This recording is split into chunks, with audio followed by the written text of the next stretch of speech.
2017년 피트 기출문제 15번 문제를 풀겠습니다. 난이도는 중입니다. 다음은 저항 Rx의 저항값을 측정하기 위한 실험 과정과 결과의 일부분을 나타낸 것이다. 자, 실험 준비물은 이렇게 되어 있고, 이제 회로도를 따라서 실험 장치를 구성한다. 이런 회로도가 있대요. 자, 검유계의 단자와 연결된 탐침을 저항선의 양극점 AB 사이에 이동시키면서 검유계에 흐르는 전류가 0이 되는 위치 C를 찾는다. 그래서 검유계에 흐르는 전류가 0이 포인트입니다. 그리고 실험 장치는 이렇게 생겼고, 이 표를 보고 물음에 답하시오. 이렇게 질문이 나와 있습니다.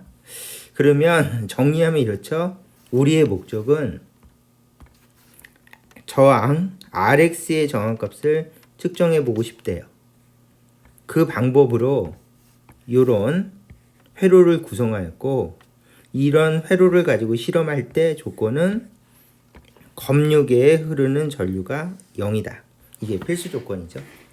그러면 이런 회로를 뭐라고 부르는가 하면은 휘트스톤 브릿지라고 부르죠.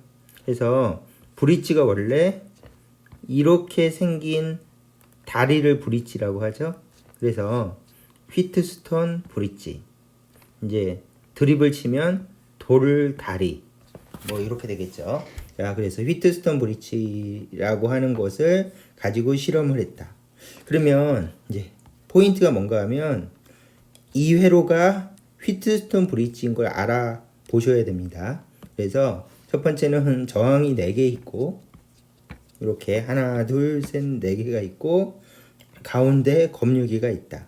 그래서 서로 이런 식으로 대칭으로 저항이 있으니까 휘트스톤 브릿지 회로랑 일치하는 게 맞다. 요거 확인하시고요. 그래서 휘트스톤 브릿지 시험은 얘가 원래 그림인데 회로를 이렇게 바꿔서 출제하는 게 유행이고요. 그쵸? 그 다음에 이 문제 그림을 잘 보면 이제 이런 것도 질문을 하시더라고요. 전선이 여기 있지 않고 전선이 여기 있어도 되느냐? 뭐 상관없죠. 전선은 이제 저항만 건너가지 않으면 자유롭게 옮겨도 상관없습니다. 이쪽으로 옮겨도 상관없어요. 그래서 전선이 여기 달리나 아래쪽으로 옮겨서 다나 상관없다. 이 전선이 저항만 넘어가면 다른 전선이 되지만 이렇게 저항을 넘어가지 않은 상태에서 이렇게 달리던 거를 이렇게 달아도 상관없다. 이것이 이제 사소하지만 질문이 나와서 설명했습니다. 그 다음에 휘트스톤 브릿지는 저항이 4개가 있으니까 이제 얘가 원본이니까 원본을 놓고 설명을 해봅시다. 이제 공식을 확인해 볼게요. 수업 시간에 배우셨을 테지만 보통 R1, R2, R3, R4로 놓고 기본 조건이 검유계의 전류가 0이다가 필수 조건이죠. 1번. 그러면 어떤 조건이 일어나는가 하면 위쪽을 VA라고 그러고 아래쪽을 VB라고 해서 1번 전이 요거 먼저 적어야죠. 조건 검유계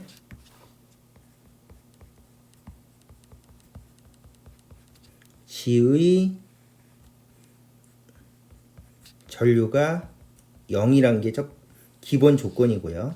이 조건 하에서 1번 전이 VA는 VB랑 같다. 이게 첫 번째 조건이고요. 그 다음에 저항에 걸리는 건 전압 강화라고 하죠.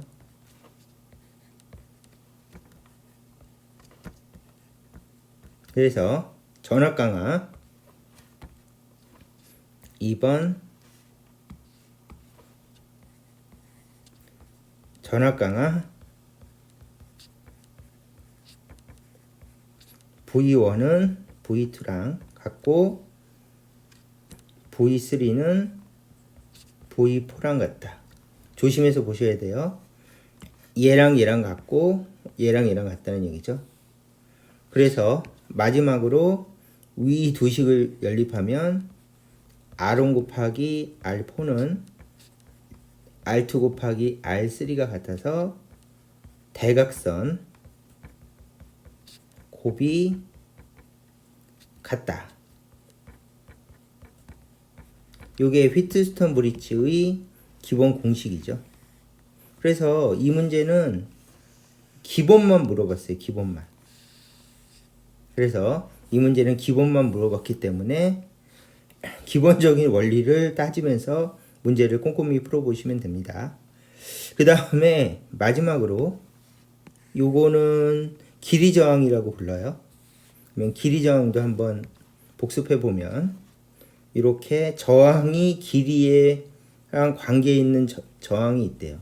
이렇게 선으로 이루어진 저항이 있을 때 길이를 잘라서 이것이 L1, L2라고 하면 요 L1의 저항값 R1, L2의 저항값 R2는 서로 비례한다. 그래서 공식은 길이 저항이 있을 때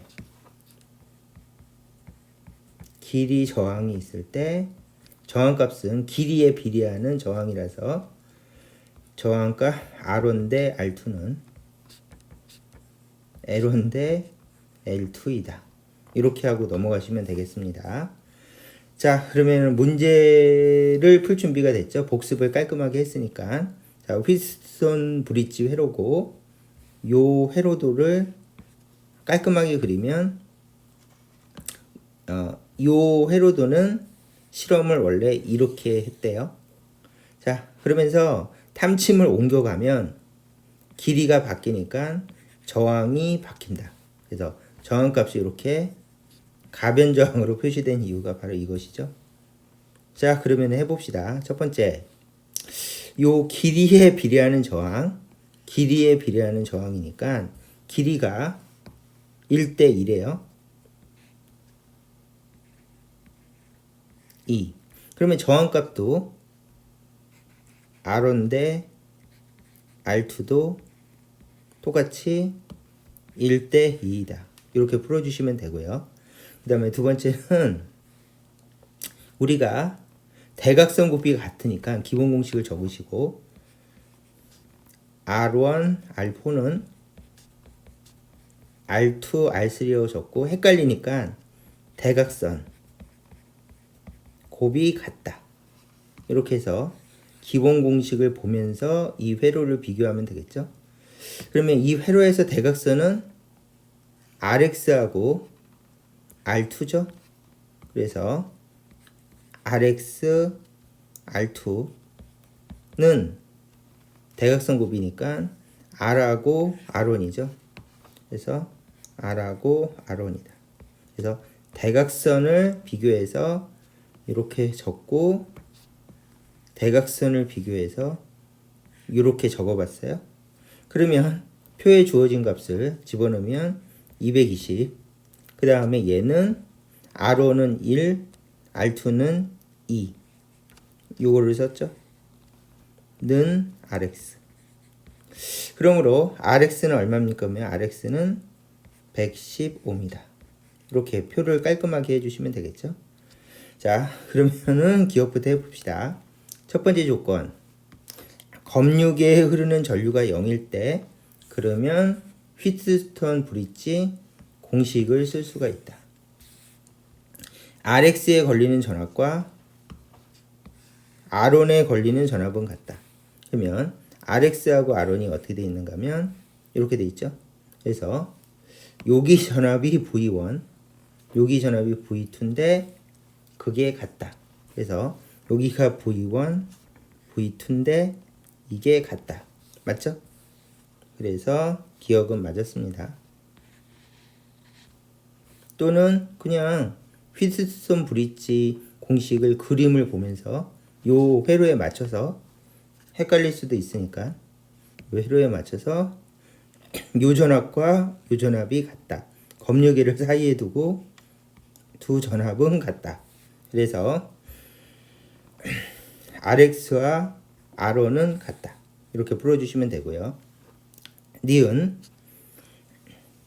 검육에 흐르는 전류가 0일 때 기본 조건을 이렇게 적었죠. 그 다음에 R2의 저항값은 R1의 저항값의 2배이다. 그래서 요 길이 저항을 비교해 보라는 얘기예요. R1, R2는 이렇게 돼 있으니까 R2의 저항값은 R1의 저항값의 2배이다. 그래서 검육의 전류가 흐르는 전류가 0일 때 탐침을 여기서 멈췄대. 그래서 길이 1을 측정하고 길이 2를 측정해서 휘트스턴 브릿지 공식에는 들어가지 않지만 요 길이 저항 공식에 들어가서 이렇게 풀어봤습니다. 자, 그러면 니은은 맞았고요. 디귿 가는 115입니다. 그래서 115 맞았죠? 그래서 디귿도 맞아서 기역, 니은, 디귿이 다 맞아서 답은 7번. 이렇게 풀어주시면 되고, 이 문제는 그냥 기본만 정확히 배우셨으면 무조건 풀 수 있는 그런 문제입니다. 자, 이 문제는 여기까지 하겠습니다.